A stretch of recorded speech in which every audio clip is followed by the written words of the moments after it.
मधुबन के बाबा, मधुबन के बाबा मुरली वाले, आपका क्या कहना, आपका क्या कहना। ओम शांति। आज 21 जनवरी 2025 के साकार मधुर महावाक्य हैं। आज मीठे मीठे बाप दादा बोले, मीठे बच्चे सवेरे सवेरे उठ बाप से मीठी रूह रिहान करो। बाप ने जो शिक्षाएं दी हैं उन्हें उगारते रहो। बाबा ने कहा, मीठे बच्चे सवेरे सवेरे उठ बाप से मीठी रूह रिहान करो। बाप ने जो शिक्षाएं दी हैं उन्हें उगारते रहो। बाबा ने आज प्रश्न पूछा कि सारा दिन खुशी खुशी में बीते, उसके लिए कौन सी युक्ति रचनी चाहिए।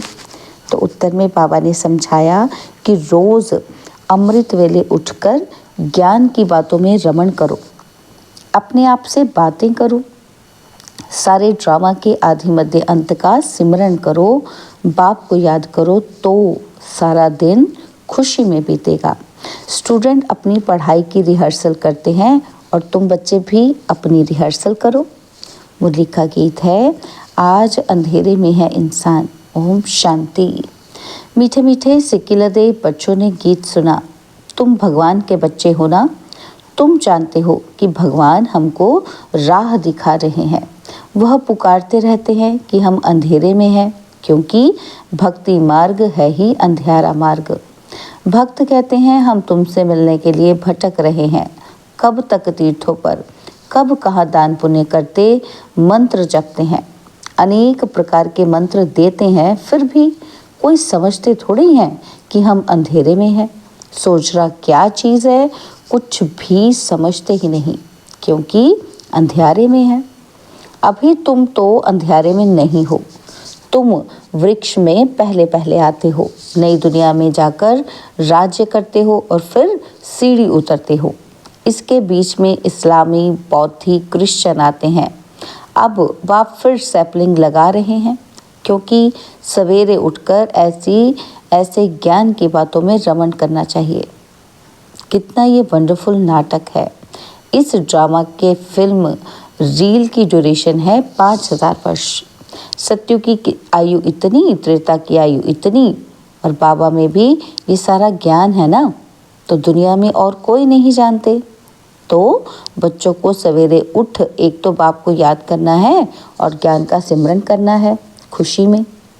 और अभी हम सारे ड्रामा के आदि मध्य अंत को जान चुके हैं।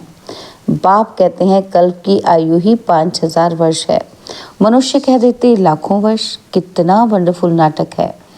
बाप बैठ जो शिक्षा देते हैं उसको फिर उगारना चाहिए, रिहर्सल करना चाहिए।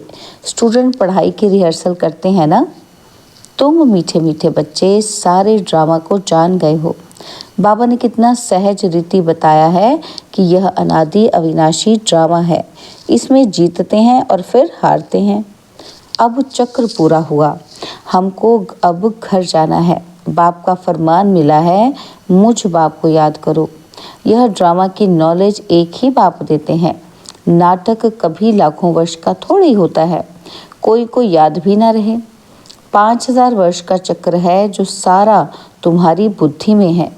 कितना अच्छा हार और जीत का खेल है। सवेरे उठकर ऐसे ऐसे ख्याल चलने चाहिए। हमको बाबा रावण पर जीत पहनाते हैं। ऐसी ऐसी बातें सवेरे सवेरे उठ अपने साथ करनी चाहिए, तो आदत पड़ जाएगी। इस बेहद के नाटक को कोई नहीं जानते हैं, एक्टर होकर आदि मध्य को नहीं जानते हैं, और अभी हम बाप द्वारा लायक बन रहे हैं। बाबा अपने बच्चों को आप समान बनाते हैं। आप समान भी क्या, बाप तो बच्चों को अपने कंधे पर चढ़ाते हैं। बाबा का कितना प्यार है बच्चों से, कितना अच्छी रीति समझाते हैं कि मीठे मीठे बच्चों, मैं तुमको विश्व का मालिक बनाता हूँ। मैं नहीं बनता हूँ, तुम बच्चों को बनाता हूँ, और तुम बच्चों को गुलगुल बनाकर फिर टीचर बन पढ़ाता हूँ, और फिर सदगति के लिए ज्ञान देकर तुमको शांति धाम, सुख धाम का मालिक बनाता हूँ। मैं तो निर्वाण धाम में बैठ जाता हूँ। लौकिक बाप भी मेहनत कर, धन कमाकर, सब कुछ बच्चों को देकर खुद वानप्रस्थ में जाकर भजन आदि करते हैं। परंतु यहाँ तो बाप कहते हैं कि अगर वानप्रस्थ अवस्था है तो बच्चों को समझाकर तुम्हें इस सर्विस में लग जाना है और फिर गृहस्थ व्यवहार में फंसना नहीं है। तुम अपना और दूसरों का कल्याण करते रहो। अभी तुम सबकी वानप्रस्थ अवस्था है। बाप कहते हैं मैं आया हूँ तुमको वाणी से परे ले जाने के लिए। अपवित्र आत्माएं तो जा न सकें, यह बाप सम्मुख समझा रहे हैं। मज़ा भी सम्मुख में है, वहाँ तो फिर बच्चे बैठ सुनाते हैं। यहाँ बाप सम्मुख है तब तो मधुबन की महिमा है ना। तो बाप कहते हैं सवेरे उठने की आदत डालो। भक्ति भी मनुष्य सवेरे उठकर करते हैं, परंतु उससे वर्षा तो मिलता नहीं। वर्षा मिलता है रचता बाप से, कभी रचना से वर्षा मिल ना सके।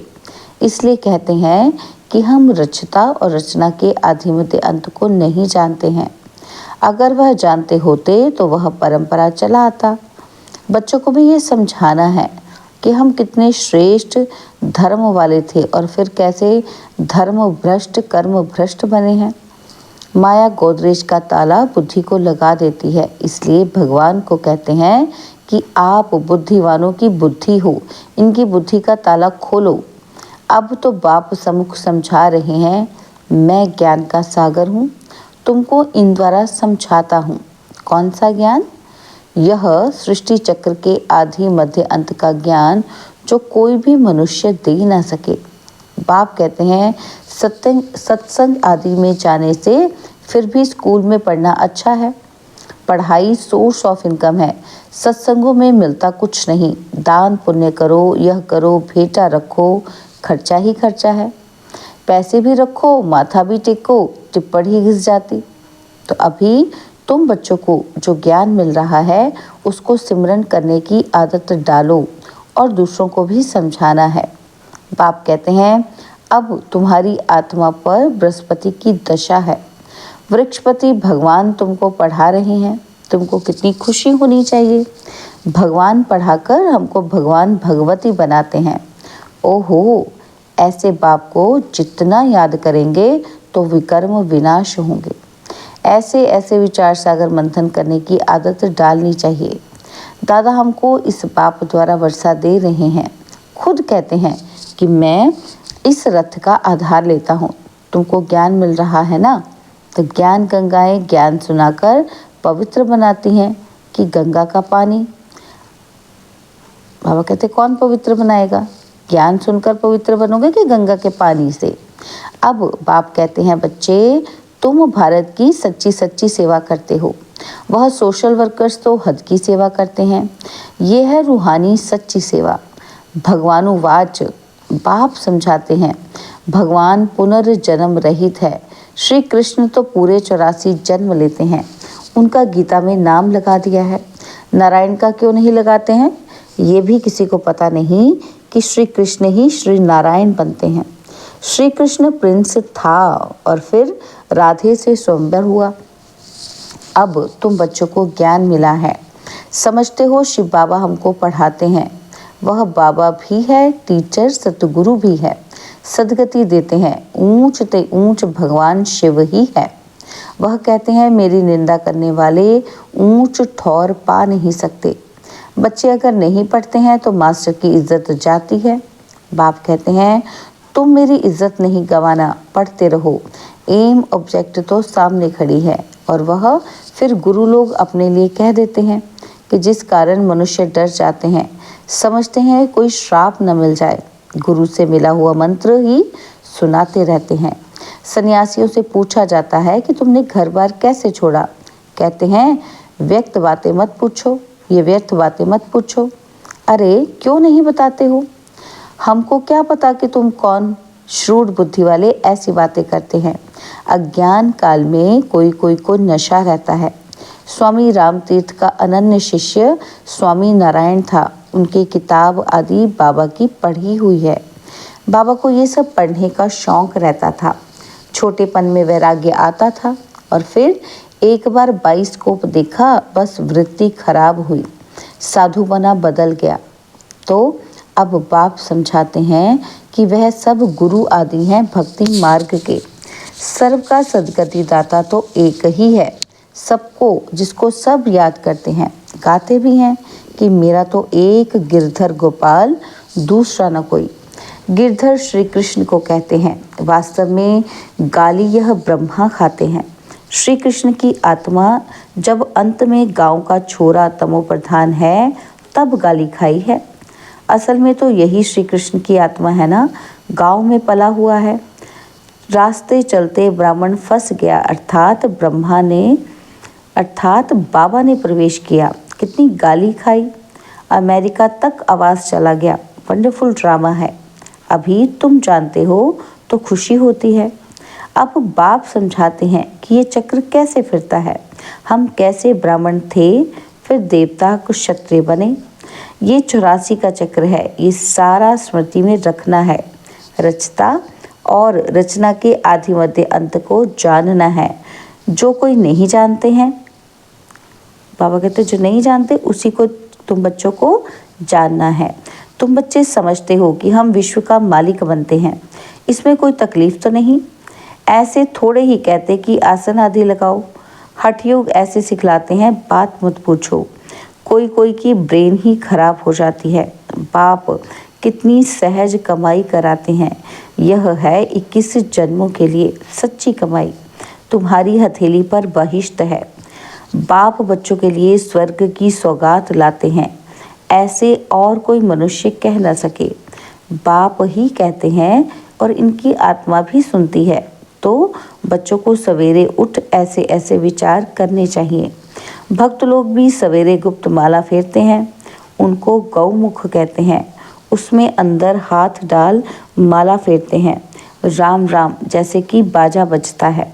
वास्तव में गुप्त तो यह है, बाप को याद करना।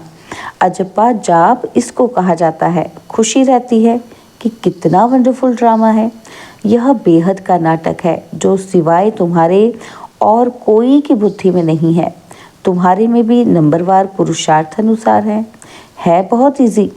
हमको तो अब भगवान पढ़ाते हैं, बस उनको ही याद करना है। वर्षा भी उनसे मिलता है। इस बाबा ने तो धक से सब कुछ छोड़ दिया, क्योंकि बीच में बाबा की प्रवेशता थी ना।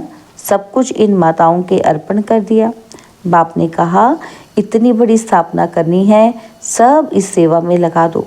एक पैसा भी किसी को देना नहीं है। नष्ट मोह इतना चाहिए, बड़ी मंजिल है। मीरा ने लोकलाज विकारी कुल की मर्यादा छोड़ी तो कितना उसका नाम है। यह बच्चियां भी कहती हैं कि हम शादी नहीं करेंगी, लखपति हो कोई भी हो, हम तो बेहद के बाप से वर्षा लेंगी। तो ऐसा नशा चढ़ना चाहिए। बच्चों को बेहद का बाप बैठ श्रृंगारते हैं। इसमें पैसे आदि की दरकार भी नहीं है। शादी के दिन बनवाह में बैठते हैं, बिठाते हैं, फटे पुराने कपड़े आदि पहनाते हैं और फिर शादी के बाद नए कपड़े, जेवर आदि पहनाते हैं। यह बाप कहते हैं मैं तुमको ज्ञान रत्नों से श्रृंगारता हूँ और फिर तुम ये लक्ष्मी नारायण बनेंगे। ऐसे और कोई कह ही न सके। बाप ही आकर पवित्र प्रवृत्ति मार्ग की स्थापना करते हैं। इसलिए विष्णु को भी 4 भुजा दिखाते हैं। शंकर के साथ पार्वती, ब्रह्मा के साथ सरस्वती दिखाई है। अब ब्रह्मा की कोई स्त्री तो है नहीं, यह तो बाप का बन गया। कैसी वंडरफुल बातें हैं। माता पिता तो ये है ना, तो यह प्रजापिता भी है और फिर इन द्वारा बाप रचते हैं तो माँ भी ठहरी। सरस्वती ब्रह्मा की बेटी गाई जाती है। ये सब बातें बाप बैठ समझाते हैं। जैसे बाबा सवेरे उठकर विचार सागर मंथन करते हैं तो बच्चों को भी फॉलो करना है। तुम बच्चे जानते हो कि यह हार जीत का वंडरफुल खेल बना हुआ है। इसे देखकर खुशी होती है, घृणा नहीं आती। हम ये समझते हैं कि हम सारे ड्रामा के आदि मध्य अंत को जान गए हैं, इसलिए घृणा की तो बात ही नहीं। तुम बच्चों को मेहनत भी करनी है, ग्रस्त व्यवहार में रहना है, पावन बनने का बीड़ा उठाना है। हम युगल इकट्ठे रह पवित्र दुनिया का मालिक बनेंगे। फिर कोई तो फेल भी हो पड़ते हैं। बाबा के हाथ में कोई शास्त्र आदि नहीं है, यह तो शिव बाबा कहते हैं कि मैं ब्रह्मा द्वारा तुमको सभी वेदों शास्त्रों का सार सुनाता हूँ, श्री कृष्ण नहीं। कितना फर्क है। अच्छा, मीठे मीठे सिकिलदे बच्चों प्रति माता पिता बाप दादा का याद प्यार और गुड मॉर्निंग। रूहानी बाप की रूहानी बच्चों को नमस्ते। हम रूहानी बच्चों की रूहानी बाप दादाजी को दिलवा जान सिकवा प्रेम से नमस्ते। ओम शांति। प्यारे बाबा, मीठे बाबा, मेरे बाबा, शुक्रिया बाबा, शुक्रिया बाबा, शुक्रिया। धारणा के लिए मुख्य सार है, पहला पॉइंट है पढ़ाई पर पूरा ध्यान देना है। ऐसा कोई कर्म ना हो जिससे बाप, टीचर और सतगुरु की निंदा हो। इज्जत गंवाने वाला कोई कर्म नहीं करना है। और सेकंड पॉइंट है विचार सागर मंथन करने की आदत डालनी है। बाप से जो ज्ञान मिला है उसका सिमरन कर अपार खुशी में रहना है। किसी से भी घृणा नहीं करनी है। बाबा ने आज वरदान दिया, संपूर्णता की रोशनी द्वारा अज्ञान का पर्दा हटाने वाले सर्च लाइट भव। संपूर्णता की रोशनी द्वारा अज्ञान का पर्दा हटाने वाले सर्च लाइट भव। अभी प्रत्यक्षता का समय समीप आ रहा है, इसलिए अंतर्मुखी बन गुह्य अनुभवों के रत्नों से स्वयं को भरपूर बनाओ। ऐसे सर्च लाइट बनो जो आपकी संपूर्णता की रोशनी से अज्ञान का पर्दा हट जाए, क्योंकि आप धरती के सितारे इस विश्व को हलचल से बचाए सुखी संसार, स्वर्णिम संसार बनाने वाले हो। आप पुरुषोत्तम आत्माएं विश्व को सुख शांति की सांस देने के निमित्त हो। स्लोगन है, माया और प्रकृति की आकर्षण से दूर रहो तो सदा हर्षित रहेंगे। माया और प्रकृति की आकर्षण से दूर रहो तो सदा हर्षित रहेंगे। ओम शांति। तो आज के अंतर्मुखी अभ्यास में बाबा ने कहा अपनी शक्तिशाली मनसा द्वारा सकाश देने की सेवा करो। तो जब मनसा में सदा शुभ भावना और शुभ दुआएं देने का नेचुरल अभ्यास हो जाएगा तो मनसा आपकी बिजी हो जाएगी। मन में जो हलचल होती है उससे स्वतः ही किनारे हो जाएंगे। अपने पुरुषार्थ में जो कभी दिल शिकस्त होते हो वो नहीं होंगे। जादू मंत्र हो जाएगा। ओम शांति।